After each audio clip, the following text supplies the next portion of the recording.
sold their souls to Satan for power are influencing countless young people. Jesus warned that it would be better that a large millstone be hung around their necks and they be thrown into the depths of the sea than the judgment that they will face from God. Jesus also warned, what does it profit a man if he gains the whole world and loses his soul? However, as we've been seeing, it's not only these popular music artists that are relying on satanic power for fame and money, but we also see Crowley Satanism being practiced in the popular world of comics. Consider the fact that Sisoneg is Genesis spelled backwards. Crowley instructed his adept disciples, like Englehart in Crowley's book Magic in Theory and Practice, let him learn to write backwards with either hand. In Marvel's Silver Surfer number 10, volume 3, Stephen Englehart puts Crowley's teachings in the mouth of Galactus. Every man and every woman is a star.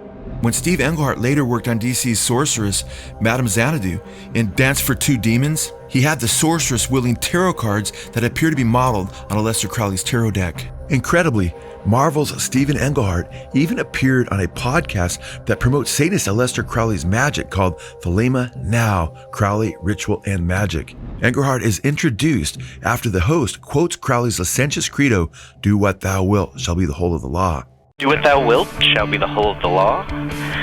Love is the law, love under will. This is a very special interview we're having with Steve Englehart today. Stephen Englehart tells the host that he was the lead writer for both Marvel and DC throughout the 1970s and 80s, and that he not only worked on all of Marvel and DC's main characters, but revamped DC, including Batman. Most of my time was spent writing comics. I was the lead writer for Marvel and DC throughout most of the 70s and 80s. And probably the biggest thing I did there was I revamped all the DC characters at one point, and specifically the Batman, which was the version that was then adapted into the first Batman movie with Jack Nicholson. Englehart reveals that he learned Crowleyan magic and incorporated it into the stories of Doctor Strange, and as a result, he used Doctor Strange to popularize Crowley's magic with children and the general public. I had written a series called The Defenders, which had Doctor Strange in it, but he was in it with the Hulk and with Submariner and later the Silver Surfer.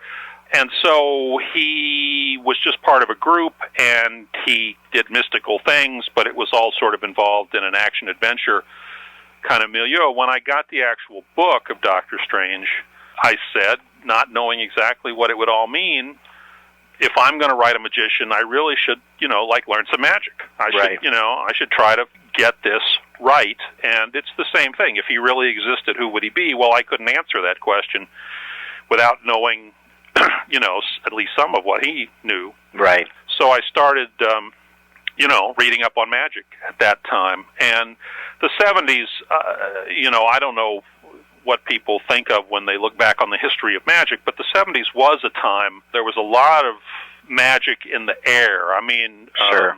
Crowley was being sort of rediscovered. It didn't seem like a big hurdle to leap in order to get involved in magic sure. in those days. So then, as I learned things, I would try to plow those back into the Doctor Strange book. I think that's what's really fascinating is you were working in a commercial vehicle and yet putting, a subculture in there, as much as you can get away with. And it informs you so that you have a way to work with this character, but also, these ideas start to seep out into the into popular culture in a way that is unexpected and people wouldn't necessarily be able to predict. I just think that's fascinating. It's perfect. These ideas start to seep out into into popular culture in a way that is unexpected and people wouldn't necessarily be able to predict. I distinctly remember when I first encountered Crowley, it was like, holy Christ, this guy is really good and right. really out there, and how can I ever sort of get a handle on this? And then, reading and thinking and working through stuff. Sure. There came a time when I said, okay, I do have a handle on it. I'm not dumping on any particular era here. As I pass back by that, I remember just how cool that was. If you were really trying to find stuff out, you had a guy who had hung out with Aleister Crowley exactly. and knew what Crowley meant and could just sit there across the kitchen table from you over a glass of wine and tell you about it. Engelhardt's dedication to the dark occult powers promoted by Satanist Aleister Crowley grew to where he actually joined Crowley's Berkeley OTO, or Ordo Templi Orientis, and received direction from one of Crowley's leading disciples, who was personally discipled